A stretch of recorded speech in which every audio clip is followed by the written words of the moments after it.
Just drink. I like it. I know, it's great, right? Another!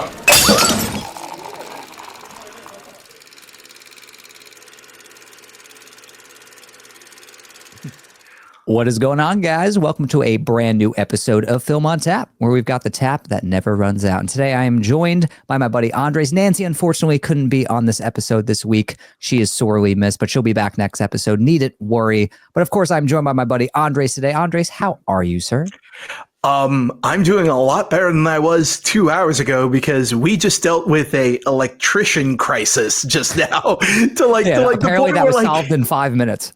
Yeah, it was solved in 5 minutes. It was a burnt fuse, but then they kept telling us yeah, the way your entire electricity thing is put together in the HVAC stuff is it's really bad. And I was like, yeah, I'm kind of seeing that right now. We kind of moved into that situation. So anybody who's looking to start owning a home or anything like that, whenever someone tells you buy as is, there's a reason why they're telling you that. So look over everything. I mean, I feel like we've both had our woes. I mean, I recently purchased a brand new OLED TV, went through the hassle of unboxing it, bringing it up the stairs, plugging it in, doing all the necessary setup to turn it on, and realized that I had a bad panel and that it was damaged. So that was a beautiful way to start my weekend. So I'm still mourning that loss, going through the cycles of grief. But yeah, it's been a ride. I mean, dude, we just got a TV from our registry as well too, and the same thing had happened. I mean, let's just call spade to spade. Sometimes Amazon does a really shitty job with shipping stuff, especially as big and as expensive of an item as a TV is. It's yeah, that's always tough. Let's just say this time when it comes, I'll be plugging it in before I bring it up the stairs. Hey, I don't blame you. Yeah. But anyways, today we got a fun show in store for you. We got a trailer to talk about, got a big movie to talk about, and also we're going to be revealing our most anticipated movies of 2025 now that we are in January and 2025 is in full swing. So without further ado, we're going to jump into today's show. And the first thing we're going to be talking about, we got a brand new trailer for an adaptation of the beloved video game Until Dawn. This movie is going to be directed by David F. Sandberg, his return to the horror genre, which is great to see. So we got our first trailer here, and I will preface my reaction with saying that I am a huge fan of the game. I loved the video game. It was one that I genuinely enjoyed from start to finish, played like a movie, actually had some big names in it too, including Rami Malek. So that was pretty awesome. And it was just a really fun kind of choose your own adventure kind of game. So I definitely had some expectations going into this trailer. How about you? Yeah, I am also a really big fan of the game as well. And the idea that they're going to take this and turn it into a movie, I was not necessarily excited for it, and I kind of went, all right, well, let's see where it goes. And then also the writer of It Chapter 2 was also writing the movie, and he just directed and wrote Salem's Lot. So my expectations were really low on this. And then I saw the trailer, and then I'm like, oh, that's how you make this into a theatrical experience. The idea of having the characters reset the night over and over again in the same way that you play the video game, I thought that was a really great way of making it different enough. And then also with the fact is that anytime they reset, it's actually a different genre of horror movie that they're going into and that they're dealing with. So right there off the top, you got the Jason slasher genre, and then you got the classic Wendigo from the actual video game itself. And then you got a kaiju in the background somewhere. I'm like, all right, you know what? I'll be willing to go along with this. So my interest was very low when I saw the trailer, and then it peaked really high. And I think this looks like a fun time. So I can't wait to see it. Oh, I'm so torn about this trailer. If this didn't have the title Until Dawn, I'd be pretty amped for it. I just gotta feel like this is the thing with Sony, man. When Sony makes these video game adaptations, they ruined Uncharted. They just took a crap on Uncharted. And I just feel like with this one, yeah, they're doing something different with it, but it just doesn't feel like the video game at all. That's the thing. It doesn't feel like the game. It doesn't have the same kind of atmosphere. I mean, I love David F. Sandberg as a horror director. I think he definitely knows the genre well. He can get some really good scares out of you. And so I'm like cautiously optimistic because of his involvement. And I do like the idea of like the night resetting and it being different every single time and having, to survive until dawn and all that stuff.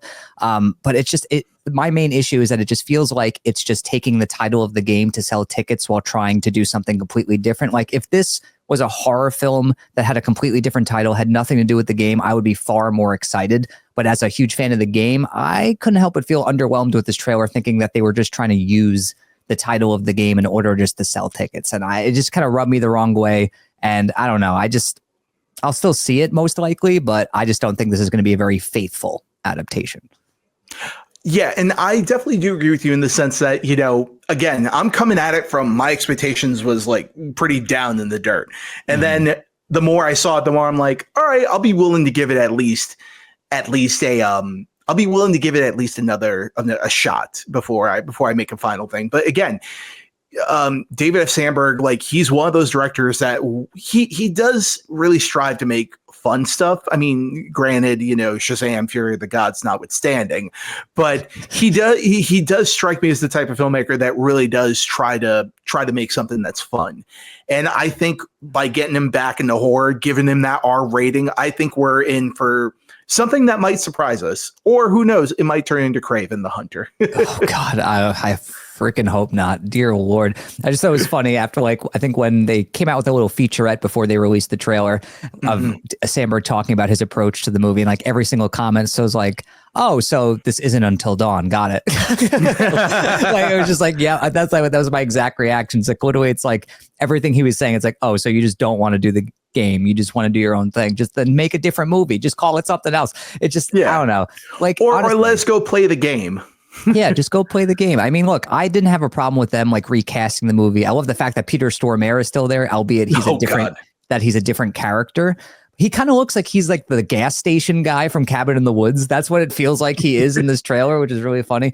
But it's just, I was fine with that, but I just felt like the approach here just is so radically different that it's like, then why even, call it Until Dawn if you're really not going to even do anything else other than have the Wendigo in there and have some familiar elements. It's just, I don't know, it seems lazy and just kind of seems a little cheap. Yeah, no, I hear you on that. And it definitely has a very studio type of vibe to it with the setting, with the atmosphere. Definitely. It looks like one of those like Truth or Dare type of movies from Sony. And it's like, again, I'm willing to put away some trepidations I have. And if it turns into just a fun time, I'll be happy. It might surprise me. I might just enjoy it as a movie if maybe I'm able to, consolidate those feelings of like, maybe let's just watch this as just a horror film, not an Until Dawn movie, and see if I enjoy it. So we'll see what happens with that. But speaking of horror movies, it's time for our main event today. We're going to be talking about Leigh Whannell's Wolfman, which is his next Universal monster that he is tackling here. It stars Christopher Abbott, Julia Garner from Ozark. And this is a very different take on Wolfman, as was his take on The Invisible Man, which was fantastic. So I was very optimistic for this movie because I feel like Whannell is one of the most underrated genre directors out there right now. And let's talk about this movie. We'll be talking about it generally first, but there are going to be some spoilers in this discussion. So if you haven't seen the movie yet, you might want to stop watching or listening. You have been warned. So let's talk about expectations going into the movie and then just some general thoughts after seeing the movie. So go for it. All right. My general expectations for this movie was I'm a huge fan of the Universal monster movies. In particular, I do love, my favorite is definitely The Invisible Man, and seeing what Leigh Whannell did with that. And in terms of making that into just a story of, relationship abuse, I thought that was a really great take on the material, and also having it be from the perspective of the victim as opposed to you being complicit with Griffin. And you're just like, oh man, like so many great moments that happen from that. And hearing that Leigh Whannell was also attached to write and direct The Wolfman, I was very, very excited about it. And I would say probably a lot of the missteps that this movie did was in the marketing, and it was, they shouldn't have revealed the Wolfman design over at Halloween Horror Nights. I think that did irreparable damage for the excitement level of the movie, because you look at two movies that came out this year or that came out last year that built up their entire hype machine around not showing the main character or the main event character. Like Longlegs was one of the biggest ones. In fact, Longlegs was the thing that inspired Robert Eggers to not show Count Orlok until the movie came out. So I think they could have done the same thing with this and just built up the hype around the transformation, but they showed stuff a little too early, and I kind of think that kind of did a little disservice to the movie. But with all that aside, I was ready to go into this and see it for what it was. And having seen it on Thursday, I can't help but just feel a little underwhelmed by the movie. I mean, granted, the body horror elements are fantastic for the Wolfman. I don't have any complaints about the design. It's more of that you can feel it's going to be divisive right off the bat. But I don't feel about it in the same way that I feel that Nosferatu's design was divisive, but I went, fuck everybody else. I love that mustache on there. You know what I mean? Hey man, mustache for life. Yeah. So overall, I think the familiar elements for this movie were great. I think all the technical elements were great. But to me, it ultimately feels like a movie that was greenlit and shot on a first draft, and it needed a little more touch-ups on it before it truly became the great movie that I think it could have been. Whereas for me, it just kind of feels like a little bit of wasted potential. I'm not going to lie, but overall, I mean, it's still a fun time at the movies. I still had a good time seeing it, but I was hoping for something better, and it kind of wasn't that for me. It was a good time, but yeah, I think my expectations might have been a little high on this one. So, like I said in my little intro to the movie, I was very, very excited for this movie because Wolfman's my favorite Universal monster. Grew up watching those classic Universal monster movies with my grandma, and I always gravitated toward Wolfman the most for some reason. I just loved the old black and white movies. And I've enjoyed a lot of the interpretations of the character. Some have been terrible, some have been pretty amazing. But I really wanted to see his different approach to it, how he would ground it, make it more real world feeling. And I dug this one. I don't think it's nearly as good as The Invisible Man, but I think for what he does here, I think this is just like a lean, mean thriller, and I love it. It doesn't feel like there's a lot of fat on the bones here. Like it doesn't overstay its welcome. It's paced really well. It gets right into the action very, very fast. But I also feel like it establishes a lead character that is fleshed out enough for me, at least, where it doesn't feel like there's too much of an exposition dump, where you get a complete sense of why this man is the way he is, why he has this bottled up anger, and how, he's trying to prevent this like generational trauma with his daughter. He wants her to grow up well. He doesn't want her to experience the same things that he did. And of course, ironically, he probably puts her through something way worse as this movie goes on. But I like the way that it tapped into that, how it tapped into the relationship with his daughter and how that's strained, especially with his wife too, who they're not on the best terms at the start of the movie. The relationship is growing kind of stale. They're not as connected as they used to be. I feel like it establishes just enough where once these terrible things start happening, where this family is really put to the test, and I like how it taps into that, shows that. And then of course you have your body horror elements and him slowly and painfully turning into Wolfman. It's all really well handled. I felt like it could have, a lot of people might say, oh, I wish there was more depth here. I wish we, spent more time with the characters. I feel like that would have been too much. I feel like it would have padded the runtime too much. I don't think I needed to learn much more. I mean, I do feel like I wish there was more time spent with Julia Garner and Christopher Abbott's characters. I feel like their relationship could have been explored a little bit more, because I didn't really love their relationship in the movie. I mean, I get they're strained and whatnot, but I never really felt like the love there between them. Like I never really felt like they were this like really committed husband and wife. That was really like my own only big issue I had with the film. But body horror elements wise, loved it. The practical effects are fantastic. And this is like, I always, I've been telling people, and I think it's been in a lot of reviews too, like this is Wolfman like by way of Cronenberg's The Fly. Like that's how this Yeah. movie feels, where it's this kind of grotesque transformation that's slow. But I like that Winnell uses his amazing visual flourishes and his incredible sound design to really put you in the perspective of this man who is slowly turning into this beast and like getting inside his head, seeing how all of his, senses are heightened and how he can't even understand human language, how he can't even talk anymore, and how every moment he's just getting worse and worse. Like it's really well done and really well handled. And, overall, I had a lot of fun with this movie. There are some issues I had with it, but, in terms of a January movie, like you could do a hell of a lot worse.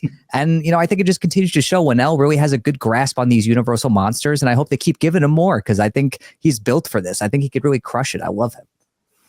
Oh, yeah. And going along with that as well, I mean, I'm also particularly excited for Evil Dead Rise's director to take on the Mummy. Yeah, that's going to be I can't wait for that. That's a great choice.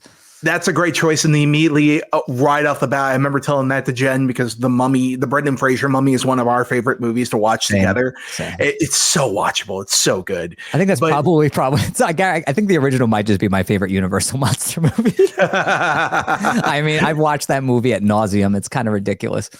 Yeah. But the thing is that at least with this movie in particular, with the Wolfman, I like to go into a little more spoilers about it. I mean, like, I thought the relationship between Chris Abbott and his daughter was perfectly played to a T, I think. Yeah, it's great. I think there could have just been a little more fleshing out, like you said, between him and Julia Gardner's character, because, like you said, that the movie feels very lean. And I do think that it feels very lean, but I think we could have used a little bit of fat because, I mean, like I've said it before, a movie is not necessarily just fat stripped out of it. It's like you want that flavor, you want that taste a little bit here and there. And yeah, now we're hungry. No, but the thing is, like, I look at the runtime for Invisible Man, and that was 2 hours and 9 minutes, and that still felt very fast. It felt like you got to know everything that you needed to know for that particular situation. You got so much of a bigger scale in terms of what Griffin's abuse was to not only his girlfriend Elizabeth Moss, but also what his relationship with his brother was like. And you sort of kind of go down this route, and spoilers for Invisible Man as well, but you kind of go down this route where you get enough to really see how much his abuse really kind of spanned. Whereas with this, it kind of felt very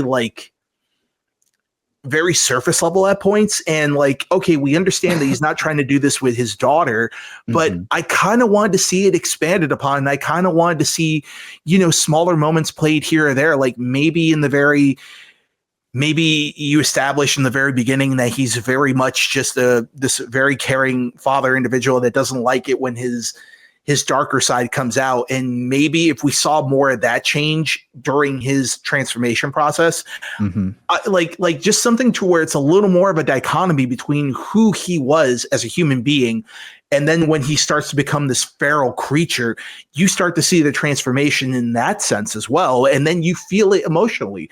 But again, it's one of those things where it's like, not necessarily saying that my way would have been the way they should have done it, but just an example of just something that they could have expanded upon even further, because this, for me, this is a case of a movie kind of feeling a little too short and feeling like it passed by a little too quickly.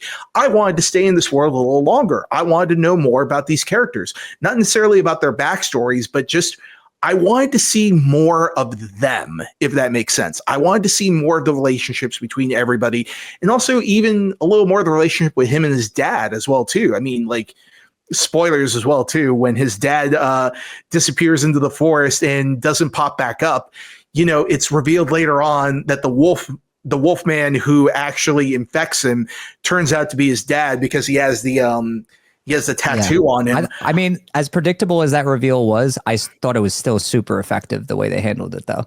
Yeah, I thought it was great. It wasn't like necessarily spelled out. It was more like as soon as he kills him, he sees the tattoo and he's like, "Oh, I just killed my dad." And then that makes total sense. But the one thing I was very curious about was the second that the other Wolfman was going to pop in, because of the fact that they established that Christopher Abbott, or Blake, his name is Blake in the movie, right? Yeah, I think it is.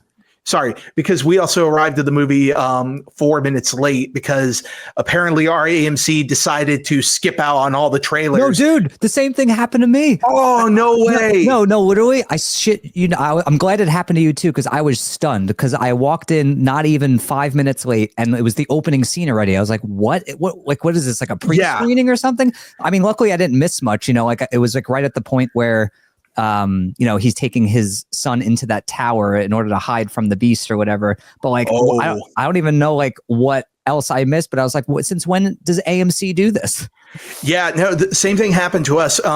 We arrived over at the theater, and then Jen went to go use the bathroom for a little bit. It was like our show started at 7:20. It was like 7:21 or something like that. And I was like, you know what? I'm going to pop into the theater, see if I could see that Superman trailer, because I still have not seen that trailer on the big screen. And then as soon as I pop in, I'm like, this looks very familiar. Wait, that kid looks like Christopher Abbott. Oh shit, did they just start up the fucking movie already? It's like, come on. Yeah, I don't know. Like the one time I didn't want them to do that. I was like, are you kidding me? Yeah. It's always the day that we're not preparing for it that it happens. Yeah, but it wasn't just me. That's crazy. Wow. Okay. But so I don't know how much of that I missed from the opening as well too with the father. But I was kind of hoping that once that they established very early on that Christopher Abbott is losing his perception on the human language. I was kind of hoping that there would have been maybe a little moment where he was going to be able to understand the other werewolf. And so he was going to be like he could hear him going like, hungry. I want to kill this. I want to kill these two. It's like I just wanted him, like they worked really well with losing the language between the loved ones, that I would have liked to have seen what it would have sounded like had he started to understand the creature that he was turning into, and sort of give that a little more dichotomy. Again, not necessarily saying that like that was what I wanted it to happen and that like they should have done that, because I think a movie is a series of miracles that has to happen in order to get what we got on screen. And if it's any good, that's a miracle in itself, because you don't know how many times probably Lee Waddell probably had to hear a studio just go, oh, well, we want another draft of this. Maybe we want to put this in. If anybody has seen the franchise, you will know exactly what I'm talking about, where it's like, could we put this tractor trailer in the background somewhere to sell these tractors? But this movie takes place in space. So stupid. But yeah, but again, my problems are more of, I wanted to feel more the emotionality of it, as opposed to, just like I like the creature feature aspect of it, but I wanted to truly feel the tragicness and the tragic aspect of everything that was going on with this, especially with the fact that, it comes down to the point where it is a father who is trying not to impart harm or abuse onto his daughter, and then by the very end of it, he's actually probably in danger of imparting something even worse than what he thought it would. And I think that's such a strong thematic, and I really wanted to feel that even more. But I think ultimately at the end of the day, the movie just becomes a fun creature feature, and there's nothing wrong with that either. I just think this is probably my least favorite of all of Lee Waddell's writing and directorial efforts. But actually, no. I think it's better than Insidious 3. I was just about to say Insidious 3. Yeah, Sorry, Lee. Insidious 3 was pretty lackluster. Like, it was okay. Yeah. but ultimately, I think those are kind of my issues with the movie. But, again, I think there's a lot more to love about it than hate. Yeah, I feel like speaking to what you said about the emotion of the film, like I said, the stuff with the daughter I think is really well handled. Especially I think it has a great payoff where they do this little bit throughout the movie of like, oh, what am I thinking? Oh, that I love my daughter or whatever. And then like I think it's such a cute little bit. But then at the end, like when he's like chasing them in the woods and he's got them at the tower and he's just like staring at them and he's not doing anything, the daughter is saying, he wants it to be over. I was like, that's a great way of like carrying that through. It's also heartbreaking because the daughter knows like I'm about to lose my dad, but like, see, look at that. Even the dog knows what's up. Yep. Even Brody knows. He's like, he's making a good point. No, but like I loved that little bit. It's just the fact I didn't feel anything from like the wife. Like that should be a devastating moment when she knows she has to kill her husband, because it felt very The Fly in that moment where, like at the end of that movie he's like, fucking kill me, just fucking do it. But like in that moment I should have really felt that tragedy, and I felt it on the daughter end, but because I didn't feel it with the wife character, it just didn't ultimately hit the way I wanted to, because I loved that scene. I just felt like the payoff wasn't what I wanted it to be. Like that's why I was a little limp in terms of like the punch. I do agree with you on that. And I don't know how much is attributed to the writing, and I don't know how much you can attribute that to Julia Gardner, because I thought she was fine. I thought she was solid in the movie. Yeah, no, she's definitely solid, but that's sort of the thing where it's like, I don't know how much of that I can blame on either the script, or not even blame, but just sort of like, where do you see, like, where can you see yourself trying to make the movie a little more clear in that sense, or a little more emotionally investing in that sense? Because it's like, Julia Garner is a great actress. I mean, I'm still very excited for her interpretation of Silver Surfer in Fantastic Four later on in the year. I'm still trying to get used to her speaking without a Southern accent. I was just thinking that as well too, because of Ozark, right? It's just so weird. It's just like I see her and she's like talking in a normal accent. I was like, what the it's just so weird. It's like this like surreal experience for me. I'm just still getting used to it. But no, I thought she was solid in the movie. I just felt like her character just was a little bit underwritten, where, I mean, I just kind of wish that it's like, if you look at it from the perspective of, okay, well, they need a reason to go to this house. I mean, but I felt like they had the reason enough where like, okay, well, my dad died. I need to go and pack up his stuff. That's fine. But like, I felt like that's reason enough to go. I felt like you didn't need the whole like, oh, let's go because, we're not a close knit family anymore. Like if you establish them as this really like loving, caring, really close knit family, and then you put them through that, I think that would have helped tremendously, because then there wouldn't be this weird estrangement between the husband and wife, where you could really feel that love and feel the closeness of that relationship. Like, I feel like you already have your impetus for going to this house. I feel like we didn't need them being estranged in order to like get us there as some way of like saving their family, Yeah, that's kind of a weird thing that a lot of horror movies tend to do, is if you want to throw a wrench in a relationship, you have to make them either estranged, or you have to make them that, oh, the love is just not there as much as it was once before. Like I just felt like I didn't need that, like. Yeah. That's why when certain movies do test the relationship, like probably one of my favorites is Don't Look Back. Have you ever seen that? Don't Look Back. I don't think so. Yeah, it's a Donald Sutherland movie. It's okay, no. Yeah. Oh, sum it up real quick. Him and his wife have kind of been a little estranged because of the fact that they just lost their first child together. So it's both sides of people basically going, I don't know how to deal with this going forward. You're not there for me. I don't know how to ask for you to be there. And that is a very complicated thing to interpret. And that is a very complicated thing to perform, or to even get down on film. And that is also just something that we don't see in movies quite often, where you really do feel like, oh, this is where they kind of disconnected, instead of taking it at face value where it's like, oh, they're just estranged just because they're estranged. It's like, what exactly happened between the two of them to basically have them be on their divergent path, if that makes sense. But yeah. No, I definitely agree with you on that point. Yeah, I mean, other than that, though, like some things, because I don't want to just like shit on the movie, because I actually did enjoy it. Because we're going to be getting on the great stuff about it. Yeah, because there's some really cool things in this movie. I don't want people to think, oh, wow, okay, I guess it's lousy, because, you just want to get that stuff out of the way before you really dig into like because I feel like I have enjoyed this movie a lot more than most people out there, it seems. Mm-hmm. Oh, hey, Marty, what's up? Hey. He's like, all right, just heard you guys talking, just here to chill. Our dogs are just making cameos in this. Yeah, they heard we're talking about Wolfman. They got to be involved.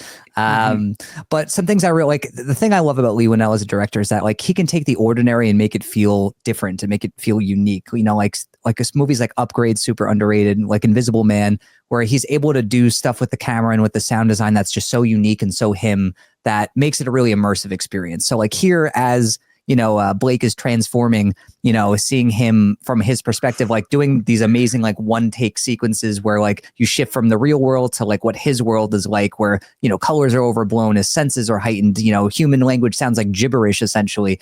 It's very, very cool. I think my favorite scene in the movie, and I just think it's a genius use of sound design, is when he's like, early on in the transformation process, like he hears like these footsteps that sound like thunderous, like something's on the roof, and he's following them, and it's creepy. It's a great way of building suspense. We don't know if they're like the Wolfman's in the house or, if the other one, or like, he's on the roof. And then he opens this closet and the sound is literally coming from a spider just crawling up the wall. Genius. That's my favorite scene. Yeah. Genius use of sound design. I was like, that right there makes this movie worth watching. That in and of itself, like that is how you do good sound design and how you give a good payoff to something like that. Like I love that. Yeah, absolutely. And I think probably my one thing with that scene is that it happened so early on that's like, oh man, they could have left that a little later on for the movie, but that was so freaking well done. And that also pointed to one of my it was a complaint I had kind of going in, and then the more the movie kind of went on, I was like, oh no, this actually might be a positive. It actually might be a strength, was the fact that the movie was, I think it was too dark at points. And the thing too is that, later on when you start to find out that the transformation is happening and you start to see things a little more clearer, it's like, oh, wait a minute. So at first when he's a human, you see this blanket of blackness all throughout the movie. And then the second they starts to get the powers of the Wolfman, he starts to see everything clear. There is actual definition and everything in little light.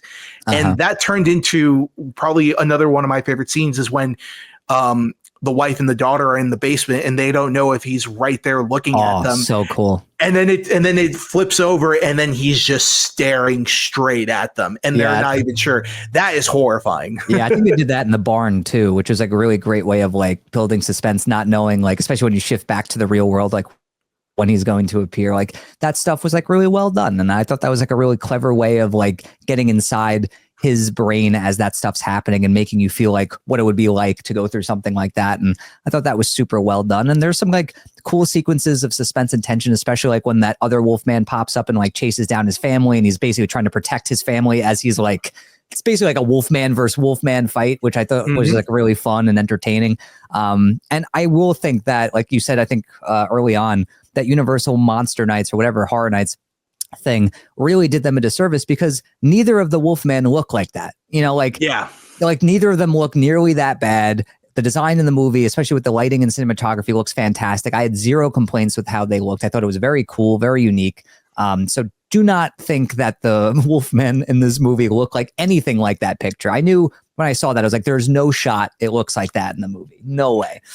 Yeah, not exactly it looks like that, but that gives you an indication of where they're going with it. It's not necessarily going to be full on, just, he starts growing fur and all sorts of stuff. It's not the Rick Baker design even by a long stretch either, even though I do love that design quite a bit. But that one was great. Oh God! Like even still this day, it's one of those things where I constantly hear about. A couple of my friends were working on the reshoots back in 2009 or 2008 when they were shooting that movie. It was during the writer's strike of 2008. So essentially, they were telling me all these stories about how there were actually practical transformations shot. Yeah, and then they decided to film it without that team, and then they did CGI later because they didn't want to like waste the time. That's what I heard, which is a bummer because they were like ready to go, like they had all this stuff. Like I wish we could have seen what that would have been like, because I'm sure because the final design of the Wolfman itself looks incredible in that movie. Like the best design of the Wolfman, in my opinion, by a wide stretch. It just looks incredible. But going along with the design in this movie, I do find it interesting that they treat the lycanthropy as something of a disease as opposed to something supernatural, which I do like, but I can't help but just miss the element of the full moon comes up and then it's just we still get the howls. You still get the howls every now, which the howls in the movie are great. Are pretty great. I mean, like my theater was thundering with those howls, so I thought that was pretty great. But also just the gore, like when we talk about the gore elements of the movie, it's not necessarily like it's like like ripping people apart or something like that. It's like in the transformation, at least, where it was like the fingernails are getting pushed out by the claws, or probably one of my favorite ones out of the bunch is when he's just sitting there in the corner and then all of a sudden he just starts gnawing at his arm. That was disgusting. Ugh. So disgusting. But I shit you not, my dog Brody does that on like a nightly basis, and we constantly have to yell at him to stop chewing on his arm. That part was gnarly, but it was also like really like effective. Oh yeah, and then also on top of that too, with the showing of the scar on the arm as well too, and how much more and more infected it's getting. That just kind of took it into more of a realistic place as well, which, with COVID and with all this other stuff that has happened over the past couple of years, that felt very real and that felt very grounded. And I do love the fact that we have this interpretation of the Wolfman in that sense. So, not necessarily that I hated the take that they did with it, but it's sort of like, okay, it's just different. It's just different right off the bat.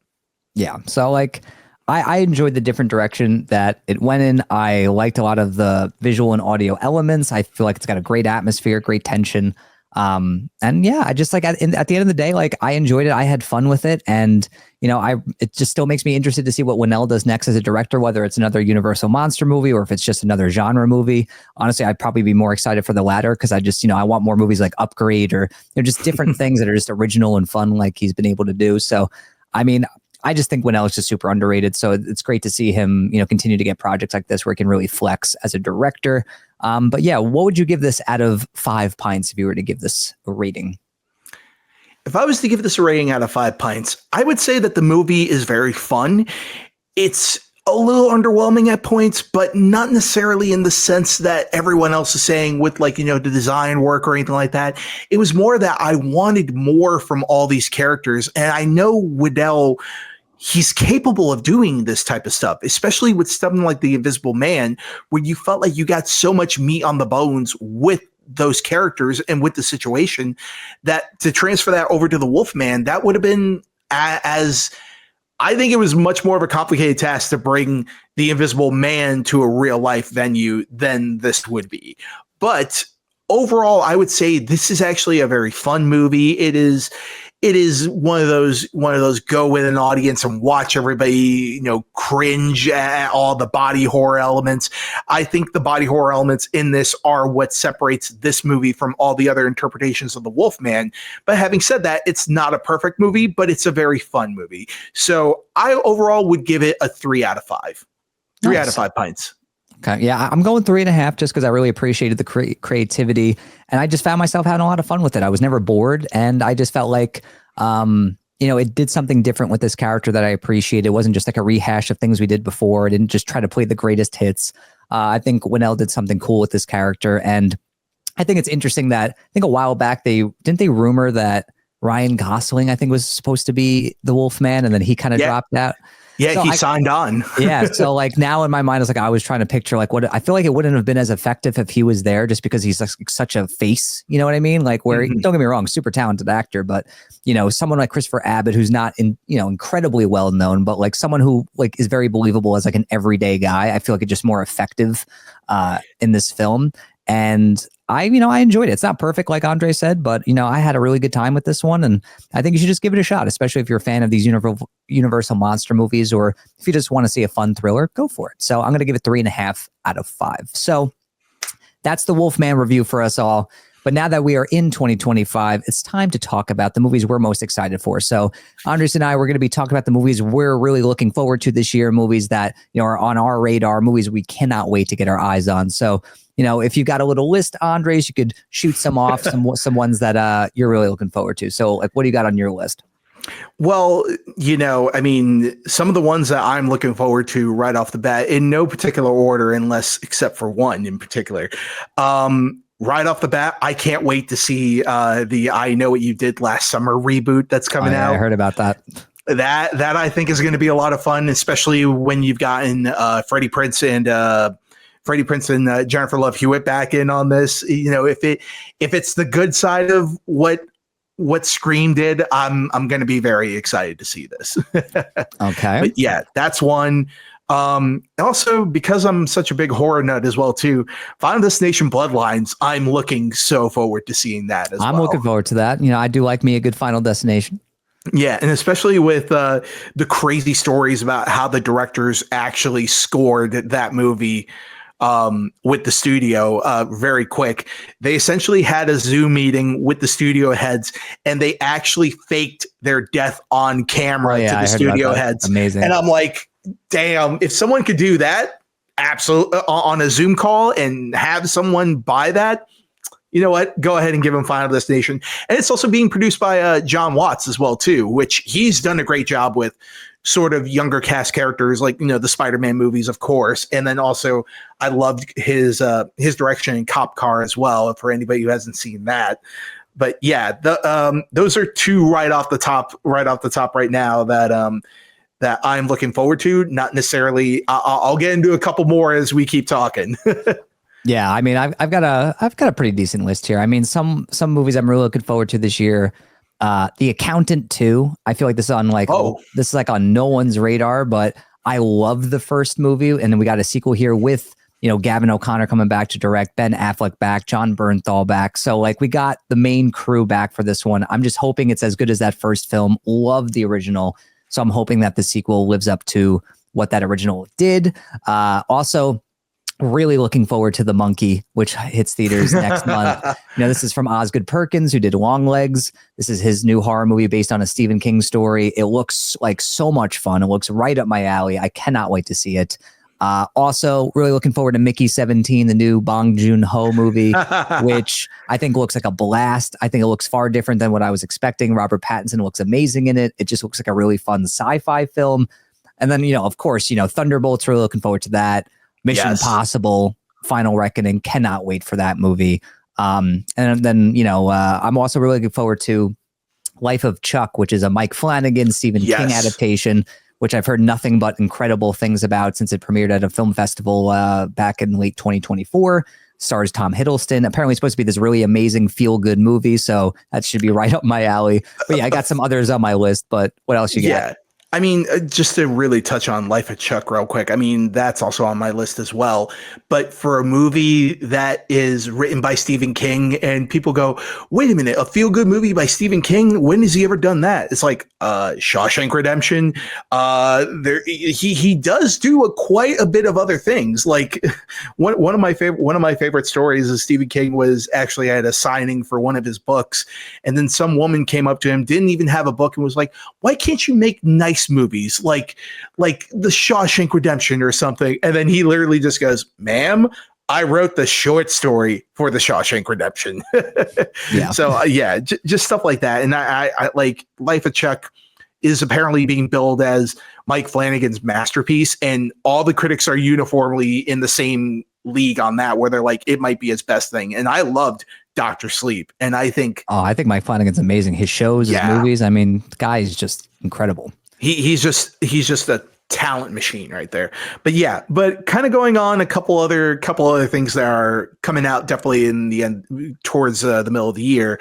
I'm looking forward to Tron Ares, cautiously optimistic for it. I'm cautious about that one. I just want to be back in that universe again, but if they're making that a primarily outside the grid story, I'm very cautious about it. I'm very curious, but the thing is, Nine Inch Nails is doing the soundtrack. Nine Inch Nails is one of my all-time favorites, so I'm really excited for that. And I would be very remiss if I didn't bring this one up, but I've been on a Mortal Kombat kick lately for the past couple of weeks. Oh, is that sequel coming out this year too? Yep, October of 2025. Oh man, I did not care for the first film. Yeah, the first film was very just kind of okay in certain aspects, but with this one taking place more in Outworld and having it be the tournament side, there's always a chance it could be a little better. I mean, I already know that the guy they got to play Shao Kahn is a bodybuilder, and I'm just kind of going, wow, okay, well, I want to see that going forward, and I want to see a very intimidating Shao Kahn for the sequel. But overall, just seeing just the idea of Carl Urban as Johnny Cage also really excites me as well. So definitely it's on my list and on my radar. And I think the majority of the movies I've talked about are not necessarily movies that I think are going to be amazing, but more just that are going to be the ones I'm really keeping an eye on. But probably the other one that I'm also keeping an eye on as well too is Predator Badlands. Oh, I can't wait. Which again, with Prey being as good as it was and Dan Trachtenberg coming in, and I will say the one thing that keeps me very cautiously weary about it is the fact that the Predator is actually the central character in the movie and that he's the point of view character. So I'm wondering if that's going to get old really fast, or is Dan Trachtenberg going to pull something very special and just go, yeah, you know what? You didn't know you wanted to follow in the shoes of the Predator, which again, they could easily do that. It just depends on the direction entirely. And I'm very excited to check it out. But yeah, that's kind of my second round of movies that I'm very excited for. And I think we'll probably get into a third, right? Yeah. I have a few more here. I'm obviously not going to say the one that you're probably most excited to talk about, so don't worry about that. So let's see what else here. I also have 28 Years Later, of course. I love those movies, and that's my number 2. I can't wait to see what they do next. That first trailer was fantastic, so I'm really excited to see how they handle that sequel. Also, Jurassic World Rebirth. I'm very, very excited for this movie, mainly because Gareth Edwards is directing this movie, and I love him as a director. I think he's going to do something very different here. I think he's going to actually make this like a good fucking Jurassic Park movie where, this is the man who did The Creator, and he did Rogue One, and he did what the fuck else did he did the movie Monsters, I believe, Godzilla as well. And got in the first Godzilla movie. He kicked off the monster universe. Yeah, he kicked off the Monsterverse. And I love that Godzilla movie. I will defend that to my dying day. I love that movie. Still probably one of the more effective teaser trailers I've ever seen, where it's, hell yeah. It's them. It's the army jumping out, the Halo jump. And then all of a sudden, as they're going through and they're getting past the clouds, and then all the destruction is happening, and you don't even see Godzilla for any one of those frames. And it's already iconic. So I love his Godzilla movie. I thought it was great. So if he can do something like that for dinosaurs, we're going to be in for a great I feel like he's a perfect fit. And I like the Jurassic World movie. Like they're so flawed, but God, I always have fun. Like no matter, even though I really didn't care for Dominion all that much, that was a huge wasted opportunity. I still had some fun with it, and I still have fun with these movies. But I'm really interested to see what he does next. And then of course, Fantastic Four. Very, very excited for that. The cast is fantastic. I like the aesthetic they're going for. I think they could do something really unique with these characters. Definitely very curious to check that one out. But the last one on my list is the one I'm sure you're going to talk about. So I'm going to leave that one to you, bud. All right. Well, real quick, I'll bring up 3 last ones. Sinners. I'm super fucking excited. I'm still on the fence about that one. I think I need to see another trailer for that one. I think we're going to get something special. Coogler always delivers something that is not what you're expecting, and that's why I think is going to be the case for that. But also, Wake Up Dead Man is also on my list. Oh, I forgot about that one. Yeah. I can't wait. Oh, yes. Any freaking Benoit Blanc movie is high on my list. Damn, forgot about that one. Yeah, I'm going to hunt down a theater that's going to be showing it, because I refuse for my first time to be watching any of those movies on Netflix. Like they deserve to be seen on the big screen. But the other one as well too is I'm hoping it comes out this year, and I'm hoping that it doesn't get delayed. Avatar Fire and Ash. I'm surprised you're looking forward to that. I didn't know that you were a big Avatar guy. I actually really enjoyed the second one quite a bit. It was on my list. I enjoyed both of them. I'm looking forward to it for sure. Yeah, no, absolutely. And it's one of those things where, I'm a big Cameron fan, so I never bet against him. He always delivers something great in terms of story. But, say what you will about that last Avatar movie, but it is one of those that you cannot deny that it was an event movie. And it was an event movie that we needed back post-COVID. Like we got that right after No Way Home, essentially. And it was, it delivered the goods. It really delivered the goods. So yeah, but my biggest one, the one I'm looking forward to the most for Smurfs next year. Movie. Oh yes, Big Blue. There you go. Done. But James Gunn's Superman, July 11th. Cannot get here sooner, guys. what can we say about Superman that has not been said before? I mean, Nothing. everything. Let's just stop. Yeah, so we can just stop. Just watch the short that we have on Film on Tap, guys. There we go. There you go. It's fantastic. Crypto the Super Dog. Go buy a ticket. Hell yeah. No, yeah. That looks fantastic to me. That first trailer was great. Gave a great sense of the vibe and tone and aesthetic for it. And I think James Gunn's going to knock that one out of the park. I mean, I love Gunn as a director. I feel like he's made a lot of winners, in a time where Marvel was kind of churning out a lot of duds. He came out with Guardians 3. Hit that one out of the park, So like, it's just, he's very consistent in terms of his quality, and I really enjoy his work. So I'm very much looking forward to that one. But, weirdly enough, I was looking at, the 2025 calendar, and I was like, I mean, obviously there are plenty of projects that we probably don't even know about yet or aren't on our radar. We don't know what they are.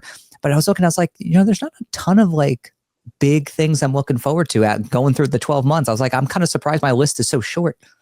Yeah. And it kind of feels like this is also the first year that I'm going through and not really all that excited for a Marvel movie all that much. Again, I'm looking forward to seeing them, but is my expectation through the roof as it was for Deadpool and Wolverine, where we were getting Hugh Jackman back in the suit for the first time, so it's going to be a very intriguing year. And I know that for every single one of these big project things that we have on our list, there is going to be something like The Substance that comes out of nowhere and blows our socks right off. Exactly. I mean, honestly, I think it's crazy that the biggest, the Marvel project I'm looking forward to the most is not even a movie. It's the Daredevil show, which I think looks phenomenal. Like, I will if someone offered me the opportunity, you can either see Thunderbolts, Captain America, Brave New World, or you can watch the new season of Daredevil. I will pick Daredevil without hesitation. I cannot wait for that show. It looks fantastic. But yeah, with Marvel movies now, I feel like I'm very guarded. It's like I got out of a toxic relationship and now I'm just like, you got to earn my trust back. Like they betrayed me. But yeah, and the first red flag that they gave you after that wonderfulness that was Deadpool and Wolverine was Robert Downey Jr. coming back. You're like, it's very bizarre. But Marvel, they're not exactly the slam dunk, can count on them all the time kind of, studio anymore, unfortunately. But, hopefully, Captain America, the new one, is solid. And then I hope Thunderbolts looks is as fun as it looks. But we'll see. It does kind of feel like, with Captain America, it just almost feels like they're dumping the movie. I don't know. It just feels like they're just like, look, here's some trailers, you'll see it. It's Marvel, whatever. Yeah. That's what it kind of feels like. Yeah. And I'm just like, that's a bummer, man. Like, this should be like a huge movie. But we'll see what happens with that. But still some big movies to look forward to in the year. And like I said, I think the best part of any year is, the movies that come out of nowhere that you're like, oh shit, this one wasn't even on my radar, but this looks fantastic, where I can't wait. I think there's even a Maggie Gyllenhaal Frankenstein movie coming out with Jake Gyllenhaal in the fall, which I don't really know what's going on there, but I can't wait to see footage from it. That's going to be great. Yeah, and evidently Guillermo del Toro's Frankenstein movie is coming out at the end of the year too. Oscar Isaac as Victor and Jacob Elordi as the monster, which... Oh goodness, I don't know why. I still judge Jacob Elordi by saying I think because he was auditioning to play Superman. He's like, I kind of stepped out of that because I thought playing Superman is too dark. And I'm like, oh, you think that's too dark? And then you're going over to play Frankenstein's monster? Okay. Yeah. Sit down. Just act. Yeah, but that's always my favorite part of any movie going year is just seeing all the surprises that come your way. Where a trailer comes out, you're like, holy shit, I didn't know about this movie. There's actually a movie coming out, I think in March, that I love the premise and it looks like so much fun. I think the trailer's been playing in front of virtually every movie I've seen lately, and that's I think Novocaine. Oh yeah! Oh God, I totally spaced out on that movie. That movie looks like a lot of fun. I think that looks like a blast and such a cool concept for a movie. I'm in. That looks really great, and I like Jack Quaid. Or even what? Have you heard about this Josh Hartnett movie that he is? Oh yeah, where he's trapped on a plane. I was like, let's go. He's like the Hartnett-assance continues. People, let's go. Oppenheimer was just the start, guys. I get. You know what? I know everyone wants Ryan Gosling to play the Ghost Rider in an eventual MCU movie.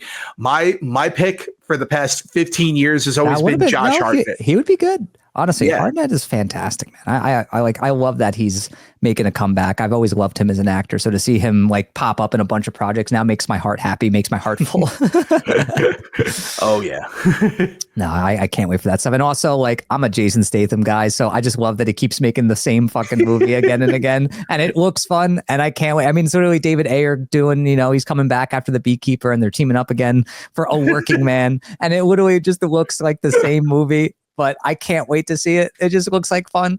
I'm telling you, man, it's just like Beekeeper. every movie. Like, I'm a beekeeper. Man. I keep bees. Yes, and now I'm a working man. I'm the transporter. Man, he's like Will Ferrell, except Will Ferrell's not running out of jobs anytime soon. No, I saw a comedian recently, and he was saying how in every one of these movies he always like says his job title at some point. So he's like, I can't wait to see his new movie. It was like, I'm a working man. I'm a hockey star. Yeah, I'm a clown. You can call me Bobo. Oh my God, I would go broke for every single one of those movies. Oh my God, are you kidding me? I think like that comedian was like, I'm a janitor. And he's like, he would go ape shit with the mop. I was like, oh my God, you know what? I would see that fucking movie. It's just, oh my God. I will see 1,000 Jasons. Like, honestly, there's just certain people who make the same movie again and again, but the movie they make is just fun. Like him, Gerard Butler's another great one. I think he's like the king of the freaking B movie. I really enjoyed the new Den of Thieves film. Like he was great in it. I don't know. There's just certain actors where it's like, if it ain't broke, don't fix it. Yeah, if it ain't broke, don't fix it, or don't star as yourself from an animated movie and do a live action movie. That was the thing. We haven't even talked about How to Train Your Dragon. Oh, fuck that movie. Or honestly, even Lilo and Stitch. I've never even seen the original Lilo and Stitch. So. Neither of you? What? Neither of you? What the fuck are you talking about? I've not seen Lilo and Stitch either. Hey, high five. Hey, there we go. There we go. Uncultured swine we are. Yes. I'll go see it. It's not that I never wanted to see it. It was just, it came out in 2002. I was spending all my money and seeing Spider-Man over and over and over again, guys. Attack of the Clones is the only Star Wars movie I've not seen in theaters because I went, yeah, you know what? This came out a week after Spider-Man 1, and I'm like, I'm going to go see Spider-Man again. Yeah. You know what? If Disney made all their live action remakes with Jason Statham, I think I would see them. I'm an alien. I'm Stitch. My name is Stitch. Aloha. Oh my God. Now I just was. Oh my God. No, it'd be so fucking funny. Or just replace all the dwarves in Snow White with Jason Statham. I'm sleepy. I'm grumpy. Here's what we're going to do. We're going to go in. We're going to kill the queen. We're going to get right out of there. Oh my God! Now you're getting me all. You're getting me so excited for all these movies that are not happening. What do you fucking do for fucking live action? Was it Moana movie? My name's Maui.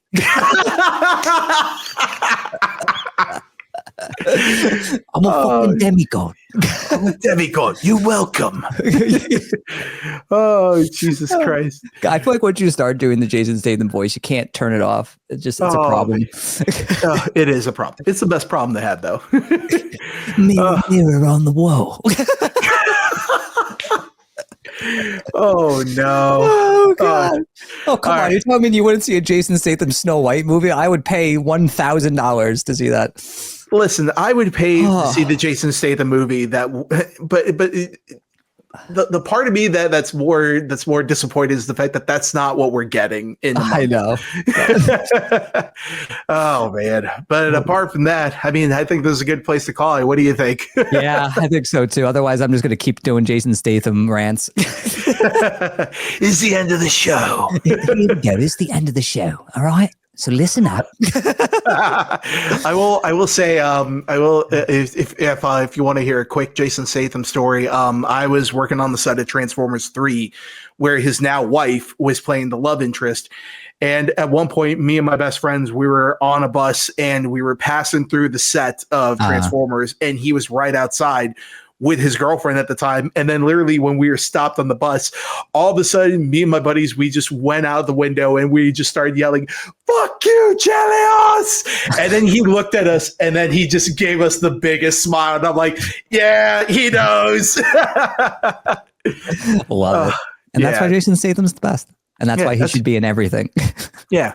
There was a point where we missed Jason Statham movies, but now he's kind of back. No, I don't think he ever left. He's just Jason Statham, man. Oh, he's the best. I love him. But anyway, folks, before we create more Jason Statham movies on the fly, let us know in the comment section below what movies you're looking forward to most in 2025. Let us know what you think of the trailer for Until Dawn. And let us know what you think of Wolfman if you got a chance to see it this weekend. Let us know down below. And as always, thank you for tuning into a brand new episode of the show. But before we head on out, where can the fine people find you on the interwebs, Andre?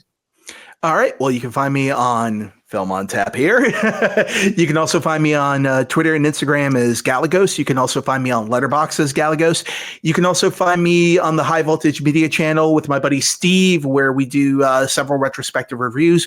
We just posted up our executive decision episode, and that's actually been doing great for the past couple of days. So yeah, definitely go check it out. It's one of my favorite edits that we had done so far. So yeah, and you can find me on there, and you can also find me editing the Cinemojis matches for our good buddy Jindoyan.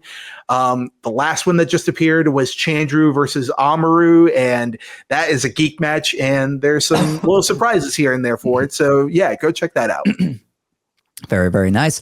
And if you guys want to find me, you can find me on Facebook and YouTube at Chattelbash Reviews, Twitter and Instagram at Tom Chattelbash. If you're interested in Letterboxd, you can find me there, T Chattelbash. And of course, you can find me here on the Film on Top Film on Top podcast, the Film on Tap podcast. Thank you for tuning in as per usual, whether you listened to the episode or watched it. We appreciate you. And thank you for enjoying a brand new episode of Film on Tap, where we've got the tap that never runs out. Take care, guys. You take care. Right. Take care.